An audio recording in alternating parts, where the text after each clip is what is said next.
శ్రీ గురుభ్యో నమః. శక్తిపాద దేశికేభ్యో నమః. అందరికీ శుభోదయం అండి. నిన్న మనం స్వరశాస్త్రం గురించి కొంత చెప్పుకుందామండి.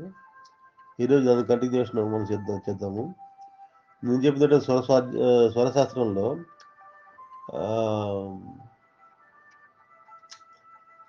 అర్ధనారీశ్వర తత్వం గురించి చెప్పుకుందామండి. శివపార్వతుల యొక్క అర్ధనారీశ్వర తత్వాన్ని యోగం ఎట్లా ఎక్స్ప్లెయిన్ చేస్తుంది అనే దాని గురించి కొంత చెప్పుకుందాము.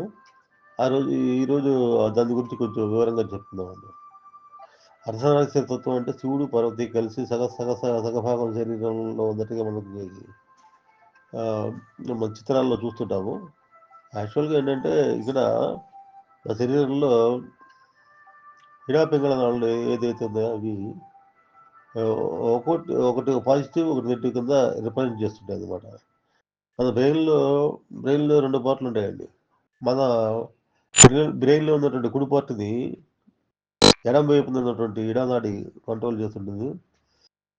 అట్లాగే ఎడం వైపు ఉన్నటువంటి బ్రెయిన్లో ఉన్న పార్ట్ని కుడి వైపు ఉన్నటువంటి సూర్యనాడి కంట్రోల్ చేస్తుంది అనమాట. ఈ 2 నాళ్ళు నిరంతరం అంతకుముందు చెప్పినట్టుగా గంటన్నర టైంలో ప్రతి క్షణం మారుతూ ఉంటాయండి. ప్రతి గంటన్నర టైంకి రోజులో ప్రతి గంటన్నర టైంకి మారి సూర్యనాడి నుండి చంద్రనాడి నుండి సూర్యనాడికి అట్లా మారుతుంటాయి అన్నమాట. అది మనకు తెలియకుండా జరిగిపోతుంటుంది. ఆ ముక్కులో శ్వాస దగ్గర వేలు పెట్టి చూసినప్పుడు మీకు తెలుస్తుంది. సూర్యనాడి ఆడుతుంటుంది, ఒకసారి చంద్రనాడి ఆడుతూ ఉంటుంది అన్నమాట. కాబట్టి ఈ సూర్యనాడి చంద్రనాడిలో అనేవి ఎలక్ట్రికల్ ఇంపల్సెస్ ప్రొడ్యూస్ చేస్తాయండి. పాజిటివ్ నెగిటివ్ ఎలక్ట్రికల్ ఇంపల్సెస్ అనమాట. ఒక ఎలక్ట్రిసిటీ పాస్ కావాలంటే, ఒక శక్తి కింద మారాలంటే పాజిటివ్ నెగిటివ్ 2 ఉండాలండి. న్యూట్రల్, పాజిటివ్ నెగిటివ్ న్యూట్రల్ ఉంటాయి. మామూలుగా ఎలక్ట్రికల్ ఈ సప్లై కింద చూస్తే వైర్లలో 3 ఉంటాయి. అట్లాగే ఏంటంటే ఇక్కడ పాజిటివ్ నెగిటివ్ పింగళ నాడులు, తర్వాత మధ్యలో సిస్టమ్ నాడి న్యూట్రల్ అనమాట. అంటే ఇక్కడ కూడా అక్కడ బయట ఏదైతే సిస్టమ్ ఎనర్జీ ఎట్లయితే జనరేట్ అవుతుందో మన శరీరంలో కూడా ఈ ఇంటర్నల్ ఈ దాడుల కారణంగా ఏమవుతుందంటే ఎనర్జీ జనరేట్ అవుతుంది అనమాట. అట్లాగే బ్రెయిన్కి బ్రెయిన్ ఫంక్షన్స్ కానీ మన బాడీలో ఫంక్షన్స్ కానీ ముఖ్యంగా ఏంటంటే వేగస్ నర్వ్ అనేది వీటన్నిటి ఫంక్షన్స్ అన్నింటినీ ఈ నర్వ్ ద్వారా జరుగుతుంటాయి అనమాట. కాబట్టి ఈ నర్వస్ సిస్టమ్ ద్వారా ఏం జరుగుతుందంటే మన శరీరంలో ఒక ఇన్ఫర్మేషన్ మెదడుకి చేరాలన్నా, మెదడు నుంచి వచ్చే ఆదేశాలని శరీర అవయవాలకు చేర్చాలన్నా కూడా ఈ సిస్టమ్ అనేది యాక్టివ్గా ఉంటుంది మేడం. ఈ సిస్టమ్ యాక్టివ్గా మూవ్ చేస్తూ ఉంటారు. ఇది సింపథెటిక్ పారాసింపథెటిక్ నర్వస్ సిస్టమ్ అని చెప్పుంటారు అన్నమాట. సింపథెటిక్ పారాసింపథెటిక్ నర్వస్ సిస్టమ్ ఉంటారు అన్నమాట. కాబట్టి ఇటువంటి నర్వస్ సిస్టమ్ పనిచేయడానికి ఆధారపడుతున్నటువంటి నాడీ వ్యవస్థ మన శరీరంలో ఉంది. పింగళ సుషుమ్నా నాడులు మెయిన్ అనమాట, ముఖ్య నాడులు ఇవి. అప్పుడు పింగళని ఒకటేమో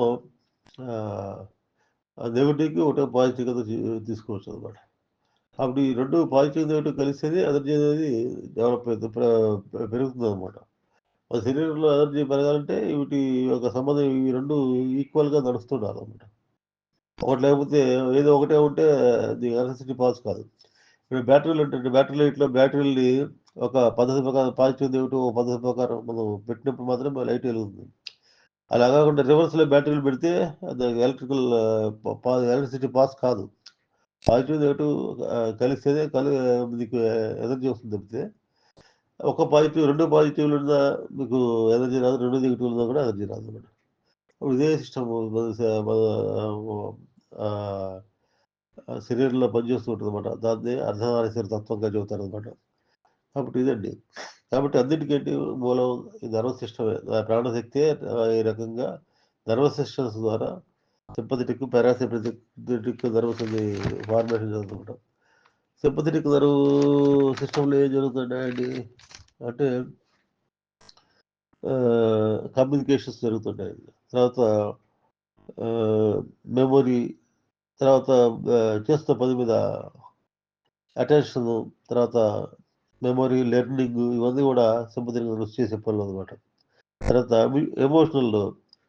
ఎమోషన్స్ రెగ్యులేట్ చేయటం, తర్వాత మూడ్, బిహేవియర్‌కి అన్నిటికి కారణం ఏంటంటే ఈ ఇవే సిగ్నల్స్, ఎలక్ట్రికల్ సిగ్నల్స్ అనమాట. సింపథెటిక్ నర్వ్ చేసేటువంటి ద్వారా ఏర్పడేటువంటి పరిస్థితులనమాట. బ్రెయిన్‌లో ఉన్న పరిస్థితులనమాట. తర్వాత ఈ సింపథెటిక్ నర్వ్ ఏం చేస్తుందంటే ఇంకా స్ట్రెస్ రెస్పాన్స్ అనమాట. ఎక్కువగా ఒత్తిడి ఉన్నప్పుడు అది ఎమ్మడే అక్కడి నుంచి అక్కడ తప్పుకోవడం గాని, లేకపోతే ఒత్తిడి తట్టుకునే కెపాసిటీ పెంచడం గాని అవి చేస్తుందనమాట.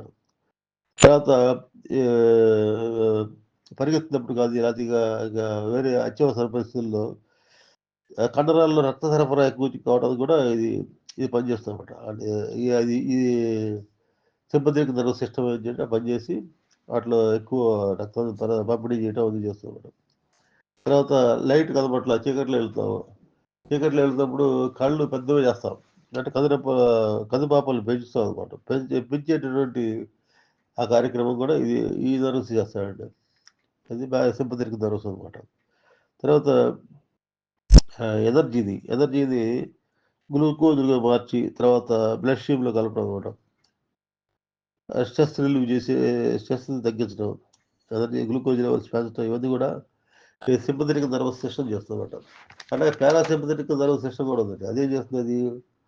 పారాసింపథెటిక్ నర్వస్ సిస్టమ్ అది మామూలుగా స్ట్రెస్ తక్కువ చేస్తుందన్నమాట. తక్కువ చేయడానికి సహాయపడుతుందన్నమాట. యాంగ్జైటీ, స్ట్రెస్ అటువంటివి తగ్గడానికి అది పారాసింపథెటిక్ నర్వస్ సిస్టమ్ పనిచేస్తుందన్నమాట. తర్వాత హార్ట్ రేట్ తగ్గించడంలో కూడా ఈ పారాసింపథెటిక్ నర్వస్ సిస్టమ్ పనిచేస్తుందన్నమాట. డైజెషన్ అండి. డైజెషన్ అంటే తిన్న ఆహారం న్యూట్రియంట్స్ కింద అబ్జార్బ్ కావటం. గట్ హెల్త్‌కి సంబంధించి కూడా ఈ పారాసింపథెటిక్ నర్వస్ సిస్టమ్ పనిచేస్తూ ఉంటది.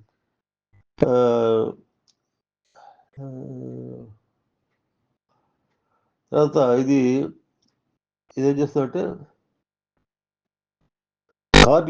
వాస్కులర్ హెల్త్‌కి కూడా ఇది పారాసింపథెటిక్ నర్వస్ సిస్టమ్ అనేది ఇవి చేస్తాయి. కాబట్టి ఇవన్నీ పనిచేయాలంటే ఈ మనకి ఎలక్ట్రికల్ ఇంపల్సెస్ అనేది ఈ నర్వస్ ద్వారా పాస్ ఆన్ కావాలన్నమాట.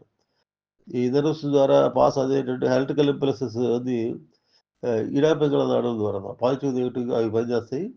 పనిచేసి సుష్మ ద్వారా ఎనర్జీని రిలీజ్ చేస్తాయి. సుష్మ మార్గం ద్వారా నర్వస్ సెంటర్స్‌కి ఎనర్జీ పాస్ ఆన్ చేయటం అనేది జరుగుతుందన్నమాట. కాబట్టి ఇదండి అక్కడ మన లోపల బాడీలో జరిగేటువంటి ఒక మెటాబాలిక్ తర్వాత ఫంక్షన్స్ అనమాట. బాడీలో ఫంక్షన్స్ ఎట్లా నర్వస్ సిస్టమ్ ద్వారా బాడీలో ఏ రకమైన ఫంక్షన్స్ జరుగుతాయి అనేది అదనమాట. తర్వాత మనం ఆహ్, సూర్యనాడి, చంద్రనాడి గురించి అక్కడికొద్దామండి. ఇప్పుడు మామూలుగా చంద్రస్వరం ఎక్కువ ఉన్నప్పుడు మనం ఎటువంటి పనులు చేయొచ్చంటే, చంద్రస్వరం ఎక్కువ ఉన్నప్పుడు అంటే ఇడనాడి ఉన్నప్పుడు ఎటువంటి పనులు చేయొచ్చంటే, యోగ సాధనకి అది పనికొస్తదండి. యోగ సాధనకి ఇడనాడి ఉండాలి. అట్లాగే ఆహ్, ఆహ్, ఏదో తర్వాత ఇతరులకి ఇచ్చేటప్పుడు గాని, ఇతరులకి ఏమన్నా ఉదారంగా ఇచ్చేటప్పుడు వినోదాన్ని పని చేసినప్పుడు ఉదారంగా మంచి భావాలు ఉంటాయన్నమాట. ఆహ్, ప్ర మామూలుగా చక్కగా ఇస్తారు. ఇవ్వటం కూడా ఫ్రీ, ఎందులో లోపం లేకుండా తర్వాత ఇతరులకి సహాయం చేసే గుణం అనేది పెరుగుతుందన్నమాట. ఇతరులకు సహాయం చేసే గుణం అన్నమాట. తర్వాత ఈ వ్యాజ్యాల్లో గాని, ఉన్నతాధికారులు కలవటానికి గాని ఈనాడు ఉండాలండి. ఈనాటి చంద్రనాడి పనిచేసేటప్పుడు పెద్ద ఆఫీసర్ దగ్గరికి పని కోసం వెళ్తాం అనుకోండి. మనం ఈనాడు ఉండేట్టుగా చూసుకొని గనుక వెళ్ళినట్టయితే పని అయిపోతుందన్నమాట. అట్లా గురువులు కలుసుకునేటప్పుడు కూడా ప్రశాంతంగా వాళ్ళు చెప్పేది వినాలి కాబట్టి మనసు అక్కడ పని చేయాలి. మనసు పెట్టి ఉండాలి కాబట్టి మీరు ఈనాడే పని చేయాలి అప్పుడు కూడా. తర్వాత దూర ప్రయాణాలకి వెళ్ళేటప్పుడు గాని, ఈ ప్రశాంతమైన మనసు ఏర్పడాలంటే ఈనాడండి స్టార్టింగ్‌లో ఎడదారి ఉండాలి. పని చేస్తుండాలన్నమాట. తర్వాత పొలాల్లో విత్తనాలు చల్లడం. తర్వాత ఆహ్, ఆహ్, మందులు వేసుకోవటం. వేసుకునేటప్పుడు కూడా ఇలాగనే ఉండాలన్నమాట. తర్వాత ఆటలాడటం, పాటలు పాడటం వీటప్పుడు కూడా ఏంటంటే బాగా హాయిగా, ఆహ్లాదకరంగా సంతోషంగా ఫీల్ అయితారన్నమాట. సంగీతం, సాహిత్యం అట్లా. తర్వాత ఈ ఈనాటి స్త్రీలు సంసారం చేసేటప్పుడు నినాదాలు ఉన్నట్టయితే మగ మగ మగ పిల్లలు పుడతారు, మగ సంతానం పుడుతుంది అనమాట. అంతకుముందు చెప్పాను మీకు ఒకసారి. తర్వాత అట్లాగే సూర్యోదయం ఉండేప్పుడు ఎటువంటి పనులు చేయొచ్చండి? సూర్యోదయం ఉన్నప్పుడు వ్యాయామం చేయటం అవి చేయొచ్చండి. అవి బాగా వ్యాయామం ఉన్నప్పుడు సూర్యోదయం ఉండాలి అనమాట. తర్వాత తినేటప్పుడు ఏమైనా ఆహార పదార్థాలు తినేటప్పుడు, తర్వాత మల విసర్జన చేసేటప్పుడు కూడా సూర్యోదయం ఉంటే ఫ్రీగా మనం ప్రాబ్లం లేకుండా మల విసర్జన జరుగుతుంది అనమాట. అట్లాగే అంతకుముందు చెప్పాను మీకు దీని గురించి కూడా అనమాట. అట్లా కష్టమైన పనులు చేసేటప్పుడు, ప్రమాదకరమైన పనులు చేసేటప్పుడు కూడా సూర్యోదయం ఉండాలన్నమాట. తర్వాత కష్టమైన చదువులు చదివేటప్పుడు, గణిత శాస్త్రం అటువంటి చదివేటప్పుడు కూడా సూర్యోదయం ఉండాలి. కష్టపడేటటువంటి పనులు ఏవైతే ఉన్నాయో అవి చేసేటప్పుడు సూర్యోదయం ఉండాలి. లలిత కళలకు సంబంధించినటువంటి లలితంగా చేసే పనులు ఏవైతే ఉంటాయో అవి చంద్రదాడి ఉన్నప్పుడు చేయాలన్నమాట. ఇదండి. తర్వాత ఇంతకుముందు చెప్పినట్టుగా మైథున కార్యంలో ఉన్నప్పుడు స్త్రీ పురుష సంగమం అప్పుడు వాళ్ళు ఈ సూర్యనాడు ఉంటే మంచిదండి. ఎందుకంటే మగ పిల్లలు పడతారు అనమాట. వాళ్ళకి సూర్యనాడు, ఆడవాళ్ళకి చంద్రదాడి ఉండాలన్నమాట. తర్వాత ఇదండి ఈడాపికల దాడుల గురించి కొంత సమాచారం అనమాట. తర్వాత మనం ఏంటంటే ఇంకా కొంత దీని గురించి చెప్పుకున్నట్టయితే శ్వాస అనేది శ్వాస ఎక్కువ తీసుకోవడం తక్కువ తీసుకోవడం ద్వారా జీవుల్లో ఆయుష్ ఎట్ట పెరుగుతుంది అనేది కొంచెం మనం వెనక చూద్దామండి. ఇప్పుడు మామూలుగా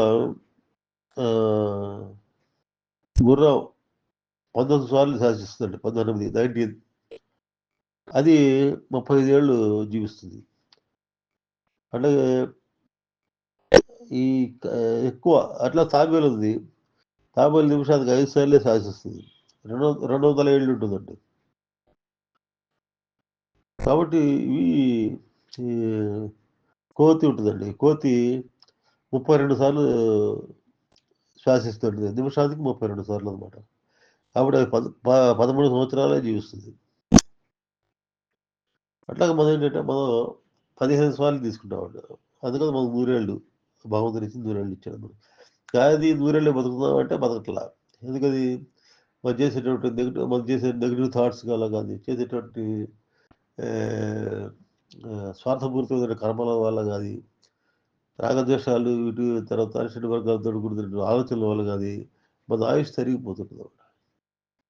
కాబట్టి ఆయుష్ భగవంతుడిచ్చిన 100 ఏళ్ళు చక్కగా మనం గడపాలంటే మైండ్ సెట్ లాంటి పాజిటివ్ మైండ్ సెట్ ఉండాలి. తర్వాత యజ్ఞకర్మలు చేస్తుండాలి, నిస్వార్థంగా పనిచేస్తుండాలి అనమాట. తృప్తిగా జీవించాలి. తృప్తిగా అంటే వచ్చి భగవంతుడు ఏదైతే ఇచ్చాడో దాంతో సంతృప్తిగా అది చాలని చెప్పేది. కావాలంటే మనం ప్రయత్నం చేసుకోవాలి. ఆ ప్రయత్నం ప్రకారం వచ్చిన డబ్బు ఎంత ఉందో ఆ డబ్బుని ధర్మబద్ధంగా మనం వాడుకోవాలి. అప్పుడు తృప్తి అనేది ఏర్పడుతుంది. అంటే తృప్తి ఇంకో రకంగా ఎట్లా ఏర్పడుతుందండి, ఇతరులకు సహాయం చేసినా కూడా తృప్తి ఏర్పడుతుంది. ఇతరులకు సహాయం చేయడం అంటే యజ్ఞకర్మలు అనమాట. 10 మందికి మేలు కలిగేటువంటి కర్మలు చేయడం ద్వారా. ఒక అన్నార్థుడికి అన్నం పెట్టామనుకోండి, వాడు అన్నం తిన్న తర్వాత సంతోషపడి వెళ్తాడు. అది తృప్తి. అది ఏది ఇచ్చినా మనిషి సంతోషపడ్డు కానీ అన్నం పెడితే చాలు, కడుపు నిండితే ఇక చాలు అని చెప్పి అంటాడు అనమాట. దేనికి తృప్తి ఉండదు, ఒక అన్నం తినేది ఆ తృప్తి ఉండదు. కాబట్టి అటువంటి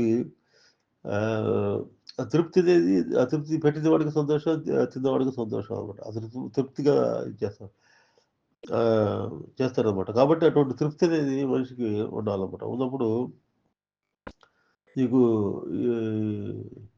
శ్వాసలు తగ్గుతాయండి. శ్వాసలు తీవ్రత ఎప్పుడు పెరుగుతుందంటే నెగిటివ్ థాట్స్ ఉన్నప్పుడు, నెగిటివ్ పనులు చేస్తున్నప్పుడు, చెడు పనులు చేస్తున్నప్పుడు పెరుగుతాయి.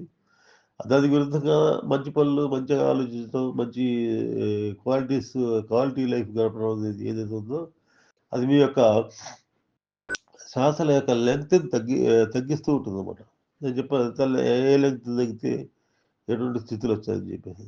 మనం యోగ సాధనలో ఏం చేస్తాము, దాదాపు చిత్తాలు, సంస్కారాలు మొత్తం నిర్మూలన అయ్యేదాకా మనం ఏం చేస్తుంటాం, సాధనలు చేస్తూ ఉంటాం. అంటే లోపల ఆ కుండలిని శక్తి ఏదైతే యాక్టివేట్ అయిందో అది ఈ యొక్క సంస్కారాలని ఏం చేస్తుంది, క్రియల రూపంలో బయటికి నెట్టేస్తుంటదనమాట. కొత్త సంస్కారాలను ఏర్పరచకపోతే ముందు సంస్కారం ఖర్చు అయిపోతే తర్వాత చిత్తశుద్ధి అనేది ఏర్పడుతుంది. ఆ చిత్తశుద్ధి శుద్ధ చిత్తము, ఆత్మకి తేడా లేదండి. దానిలో డైరెక్ట్‌గా భగవంతుడి నుంచి ఏదైతే ఆదేశాలొస్తాయో అవి యాజిటీజ్‌గా చిత్తంలో సంస్కారాలు ఇంక ఫిల్టర్ చేయటం ఉండదనమాట. అప్పుడు చిత్తం అనేది లేకపోతే ఏమవుతుందంటే భగవంతుడి నుంచి ఏదైతే వస్తుందో శక్తి డైరెక్ట్‌గా బయట అదే వ్యక్తం అవుతుంది బయటకనమాట. అది. తర్వాత ఇంకా ఇందులో కొంచెం నాడీ శాస్త్రంలో కొంచెం చెప్పుకోదలుచుకుంటే మనకి మొత్తం 10 ముఖ్యమైనటువంటి నాడులు ఉన్నాయండి. నాడులు. అందులో మన శరీరంలో ఇడ, పింగళ, సుషుమ్న ఇందాక నుంచి చెప్తుందదే. ఎడమ ముక్కు, కుడి ముక్కు, సుషుమ్న అంటే నాసికాగ్రం దృష్టి అనమాట. తర్వాత సుషుమ్న స్థితి అంటే అది. తర్వాత గాంధారి. గాంధారి అంటే కుడి నేత్రం. అంటే కుడి కన్ను అనమాట. హస్తిది అంటే ఎడమ నేత్రం. తర్వాత పూష. పూష అంటే కుడి చెవి. యశస్విది ఎడమ చెవి. అలంబుస అంటే నోరు. దాని పేరు అలంబుస అనమాట. దాని కంట్రోల్ నోరు ఉంటుందన్నమాట. లఘుహ. లఘుహ నాడి ఒకటి ఉంది. అది శిస్నం అండి. జననేంద్రియంకి సంబంధించిన శిస్నము అది. తర్వాత శాంభవి.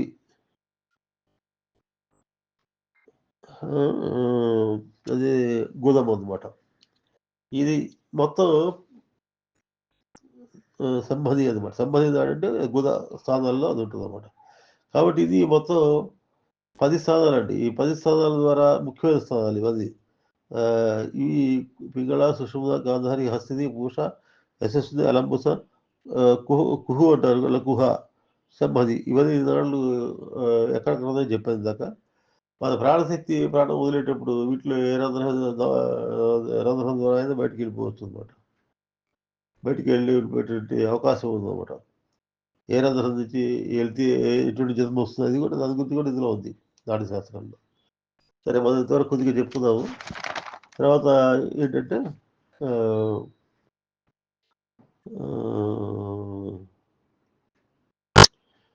సూర్యనాడి ఎక్కువగా ఎక్కువగా నడిచేటప్పుడు మనం వేడి పదార్థాలు, నూనె పదార్థాలు, తర్వాత మసాలాలు ఇవన్నీ తినకూడదండి.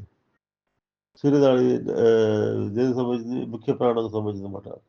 ముఖ్య ప్రాణశక్తి కింద సూర్యుడి నుంచి వచ్చేదంటే ముఖ్య ప్రాణశక్తి అనమాట. ఆ ప్రాణశక్తిని మనం స్వరం వేగంగా నడిచేటప్పుడు ఈ వేడి పదార్థాలు ఇవి తినకూడదండి.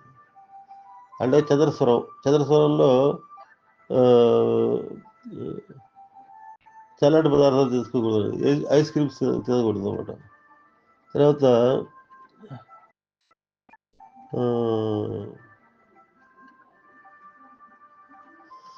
ఇంకేముందండి వీటిలో చంద్రస్వరంలో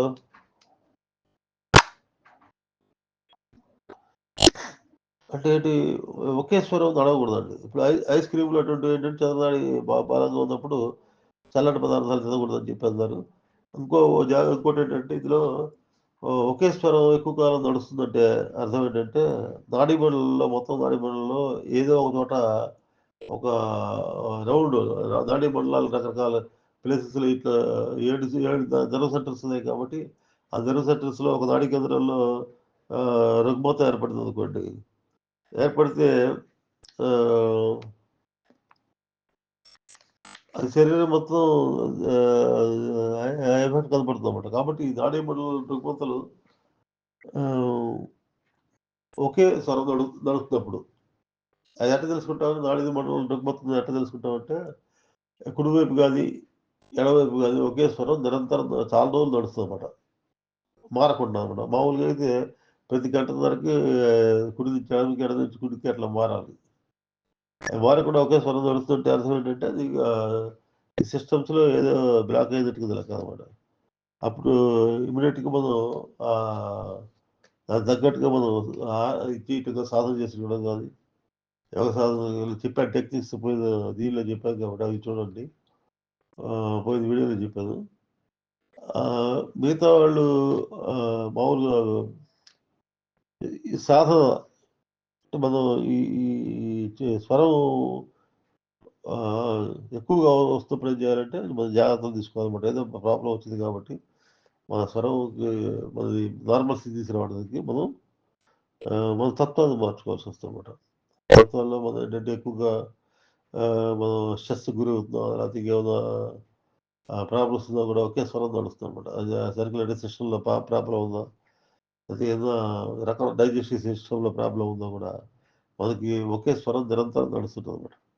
కాబట్టి కుండలి సిద్ధపాయకంలో మనం కుండలి శక్తి ఏదైతే ఉందో అదేంటి ఈ నర్వ్ సెంటర్స్ అన్నింటినీ దాటుకుంటూ పైకి వెళ్ళాలన్నమాట.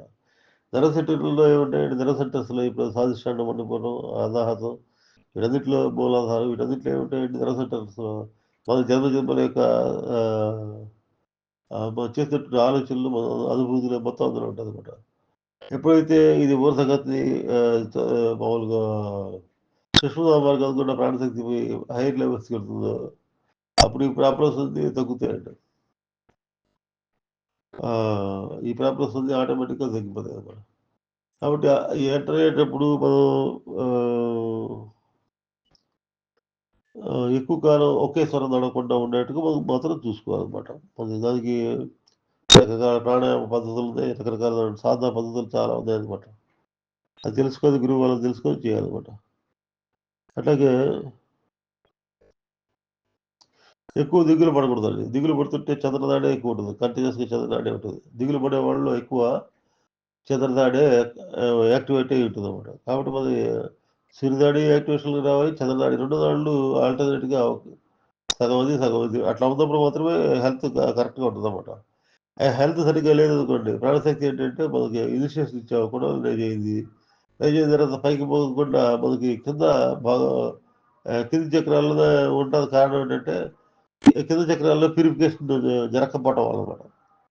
కింద చక్రాల ప్యూరిఫికేషన్ ఎలా జరుగుతుంది? మనం లౌకిక ప్రపంచంలో స్వార్థంతో చేసే పనులు అన్నీ కూడా కింద 3 చక్రాలు యాక్టివేషన్ ద్వారా మనకు కలుగుతాయండి. అట్లాగే హయ్యర్ చక్రాస్ అండి, అనాహతం, సిద్ధం, ఆజ్ఞ, సహస్రారం ఉందండి. అక్కడ ఉన్నత చేతనా స్థితులు ఉంటాయండి. ఆ ఉన్నతమైనటువంటి చేతనా స్థితులు అంటే మన జీవితంలో గడిపేటప్పుడు మన స్వార్థపూరిత ఆలోచనలు తెలియదుకు వచ్చి నిస్వార్థంగా 10 మందికి హెల్ప్ చేసేటువంటి ఆలోచనలు ఏవైతే ఉన్నాయో అవి భగవంతుడు చూస్తాడు. ఎవరు చూసినా చూడకపోతే భగవంతుడు చూస్తాడు. భగవంతుడు చూసి మార్పు వేసుకుంటాడు అనమాట. వీడు పూజలు చేస్తాడు కాబట్టి చక్కగా మనస్ఫూర్తి హృదయపరంగా చేస్తాడు, 10 మందికి ఉపయోగపడే పనులు చేస్తాడు కాబట్టి వీడికి మన యొక్క బ్లెస్సింగ్స్ ఇద్దామని చెప్పి భగవంతుడు అప్పుడు అటువంటి వాడికి బ్లెస్సింగ్స్, అటువంటి వాళ్ళకి 10 మందికి ఉపయోగపడే పనులు చేస్తాడని చెప్పి వాళ్ళకి బ్లెస్సింగ్స్ ఇస్తాడు అనమాట. కాబట్టి ఇది అంటే మామూలుగా సాధనలో ఉన్నటువంటి స్వర సాధనలో ఉన్నటువంటి కొద్ది రహస్యాలు అనమాట. అట్లాగే ఇంకా మనం ఏం చేయాలంటే ఇంకా స్వర సాధన బాగా చేయాలంటే, బాగా చూసుకోవాలంటే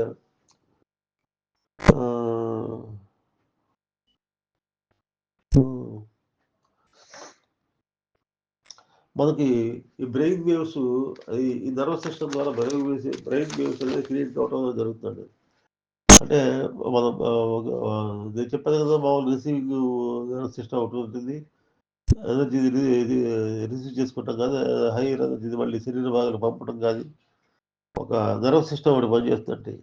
బ్రెయిన్ ఏంటంటే బ్రెయిన్ సిస్టంలో రకరకాల స్థాయిలు, 5 స్థాయిలు ఉన్నాయి బ్రెయిన్ సిస్టంలో. బ్రెయిన్ పనిచేసే తీరులో 5 రకాలుగా పనిచేస్తుంది.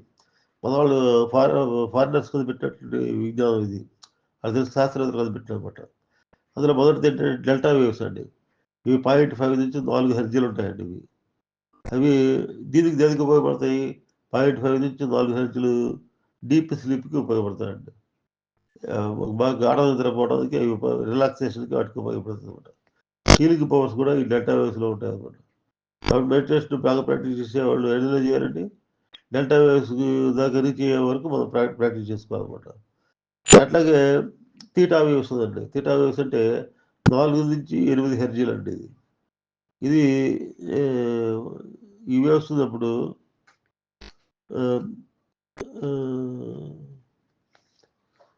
ఇది తీటా వేవ్స్ ఎప్పుడు కనపడతాయి అంటే మనకు మెడిటేషన్లో కనపడదు. మెడిటేషన్లోకి వచ్చినప్పుడు తీటా వేవ్స్ ఆ స్థాయికి వెళ్తాం. 4 నుంచి 8 హెర్జీల స్థాయికి ప్రతి ఒక్కరు వెళ్తాడనమాట. దీనివల్ల ఏం జరుగుతుందంటే క్రియేటివిటీ, కళల్లో ప్రావీణ్యత ఇవన్నీ తీటా వ్యవస్థ వల్ల వస్తాయండి. తర్వాత నిద్రపోయే ముందర నిద్రకు ఉపక్రమిస్తాం చూసా పడుకొని నిద్రపోదాం అనుకుంటే అప్పుడు ఈ తీటా వ్యవస్థ వస్తాయండి ఫస్ట్. ఇవంతా ఎన్ని హెర్జీలు అంటే 4-8 హెర్జీలు అనమాట. తర్వాత మంచి గాఢ నిద్ర పట్టినప్పుడు డీప్ స్లీప్ పట్టినప్పుడు 0.5-4 హెర్జీలే అక్కడ ఎలక్ట్రికల్ ఇంపల్సెస్ ఉంటాయన్నమాట. అట్లాగే ఈ డెల్టా అయిపోయింది, తీటా అయిపోయింది. తర్వాత ఆల్ఫా వేవ్స్ అండి. ఇవి 8-12 హెర్జీలు దీనిలో ఉంటాయన్నమాట. ఇవి రిలాక్సేషన్‌కి తర్వాత క్లోజ్డ్ ఐస్ కళ్ళు మూతలు పడిపోతుంటాయి అంటుంటారు చూసారా? ఈ ఆల్ఫా వేవ్స్ పరిధిలో ఉంటే బాగా రిలాక్సేషన్ వస్తుంది. చక్కగా అన్ని పనులు చేయగలుగుతారనమాట. అట్లాగే బీటా వేవ్స్ అండి. దీని తర్వాత ఆల్ఫా వేవ్ తర్వాత బీటా వేవ్స్. ఇది 13-30 హెర్ట్జ్‌ల ప్రకంపనలు చేస్తుంటదనమాట. దీనివల్ల ఏమైందంటే మనిషి అటెంటివ్‌గా ప్రెజెంట్‌లో ఉండటం నేర్చుకుంటాడనమాట. అటెన్షన్‌గా ఉంటాడు. ఫోకస్ తర్వాత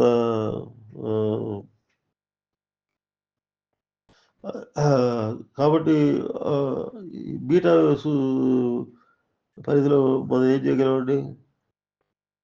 మెడిటేషను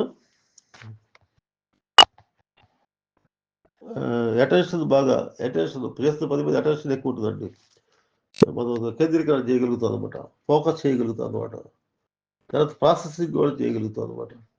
కాబట్టి బీటా వేవ్స్ మనం ప్రజెంట్‌లో చేసే పనికి అవి ఉపయోగపడతాయి అనమాట. ఇవి కాకుండా తర్వాత గామా రేస్ ఉందండి. గామా రేస్ వేవ్ లెంగ్త్ ఎంతంటే 30-100 హెర్ట్జ్‌లు అనమాట. ఇది ఇది ఎక్కడెక్కడ ఏ ఫీల్డ్‌లో ఉపయోగపడుతుందంటే హై లెవెల్ అటెన్షన్ ఇంకా జాగ్రత్తగా మనం పనిచేయాల్సి కాన్సంట్రేషన్ పెట్టాలంటే ఈ గామా వేవ్స్ అనేది అది ప్రొడ్యూస్ చేస్తే కదా మనం మన శరీరంలో దానికి సంబంధించిన నాడీ వ్యవస్థ, దానికి సంబంధించినటువంటి విధానాల్లో వాటి ముందు అటెన్షన్ అనమాట కేంద్రీకరణ చేయగలుగుతుంది అనమాట. గామా వేవ్స్ ఎన్ని హెర్ట్జ్‌లో ఉంటాయంటే 30-100 హెర్ట్జ్‌ల వరకు అది గామా వేవ్స్ కింద బ్రెయిన్‌లో నుంచి వచ్చే వేవ్ లెంగ్త్ అనమాట అదంతా. కాబట్టి బ్రెయిన్ ఎప్పటికీ ఫంక్షన్ ఎప్పటికి అది ఎప్పుడు శరీరంలో కాదు ఎక్కడ తగిలినా దెబ్బ తగిలినా కూడా బ్రెయిన్ ఫంక్షన్ ఎప్పుడు ఆగదండి. బ్రెయిన్ ఫంక్షన్ నిరంతరం కొనసాగుతూ ఉంటుందన్నమాట. కాబట్టి ఇదండి మన స్వరశాస్త్రం గురించి వాళ్ళకు ఇంకో కొంచెం చెప్పుకున్నాను. మీకు తర్వాత వీలుగా ఉంటే ఇంకా ఇంకా సబ్జెక్ట్ చాలా ఉందండి అది. స్వరశాస్త్రం పెద్ద మృత్యుంజయ పెద్ద గ్రంథం, చాలా పెద్ద గ్రంథం అనమాట. కాబట్టి అందులో అందులో విషయాలు అర్థం చేసుకోవాలంటే మనకు ఆ గ్రాంధికమైన భాష రావాలి. కాబట్టి నీకు గ్రాంధికమైన భాష అనేటప్పుడు కాస్త వదిలేస్తారు. అలా కాకుండా నేనేం చేస్తానంటే మొత్తం రోజుకు 4 శ్లోకాలు చొప్పున చెప్పుకుంటూ వస్తున్నాను. ఈ రోజుతోటి ఈ అధ్యాయం కంప్లీట్ అవుతుంది. రేపు మనం కొత్త టాపిక్ గురించి మనం అమ్మవారి శక్తుల గురించి కాదు, సాధన గురించి కాదు, వివరాలు కాదు మనం వచ్చే వీడియోలో చేసుకుందాం. ఈ రోజుతోటి నవరాత్రులు అయిపోతాయి కాబట్టి అమ్మవారి గురించి చెప్పుకునేటువంటి సబ్జెక్ట్ ఏదైతే ఉందో అది ఇంతటితో ఆపుతుంది. మీరు కావాలనుకున్నప్పుడు మీరు రిఫర్ చేసుకో పుస్తకాలు రిఫర్ చేసుకొని తెలిసిన వాళ్ళ దగ్గరికి వెళ్ళటం లేకపోతే పండితుల దగ్గరికి వెళ్ళినప్పుడు అడిగినా కూడా సాధన తాలూకు వివరాలు చెబుతారు. లేదు నాకు వీళ్ళందరి మీద నమ్మకం లేదు, నేనే చదువుకుంటానంటే చదవండి. చదివితే అందులో మీకు స్వరశాస్త్రం అని చెప్పంటే మీకు చాలా పుస్తకాలు ఉన్నాయి స్వరశాస్త్రం మీద. ఏ పుస్తకం మీకు బాగుంటుందో అక్కడ చూసుకోండి. చూసుకొని దాని గురించి సమగ్ర అవగాహన చేసుకోవాలంటే ఇది పద్ధతి.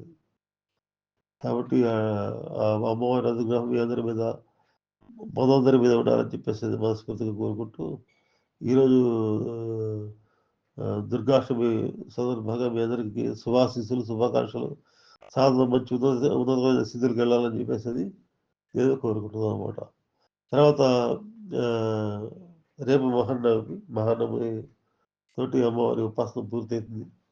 కాబట్టి దీని ద్వారా మనకి ఏంటంటే ఈ పూజలు శరత్కాలంలో వచ్చినట్టు అమ్మవారి పూజల ద్వారా మన లోపల సహనం, ఓర్పు, దయ, ప్రేమ, క్షమ ఈ గుణాలని ఒక వారం 10 రోజుల పాటు దూరంగా పెడతారు. అందరూ ఎవరైనా సరే ఇంట్లో కలసం పెట్టారు, ఇంట్లో దేవి పూజలు చేస్తారంటే ప్రశాంతమైన వాతావరణం ఏర్పడాలంటే అది ఎవరికి వాళ్ళు అడ్జస్ట్ కావాలి.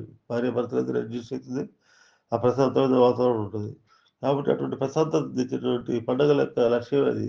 అందరు కలిసి సంవత్సరం కూర్చొని హ్యాపీగా పండుగ జరుపుకుంటారు అని చెప్పి ఉద్దేశంతోటి ఈ విధంగా ఏర్పాటు చేశారు. ఈ పండుగలు రకరకాల పండుగలు వాటి విధి విధానాలను ఏర్పాటు చేశారనమాట. కాబట్టి ఇవన్నీ ఏంటంటే ఈ వెనకాల ఉన్నటువంటి యథార్థ తత్వాన్ని ఆరాధన వెనకాలతో యథార్థ తత్వాన్ని మన దేహాల్లో జరుగుతున్నటువంటి సమస్య కార్యకలాపాలకు సంబంధించిన ఇన్ఫర్మేషన్ కానీ తెలుసుకున్నప్పుడు ఏమవుతుందంటే మనం ఇక భగవంతుడికి సరెండర్ అవుతాం అనమాట. మన సొంత అభిప్రాయాలు ఏముండవు ఇక. భగవంతుడు మనకి ఎటువంటి ఆలోచన కలిగి ఏ రకమైనటువంటి కర్మకు పురిగొల్పుతున్నాడో దానికి ఇంపార్టెన్స్ అనమాట. అంతేకాదు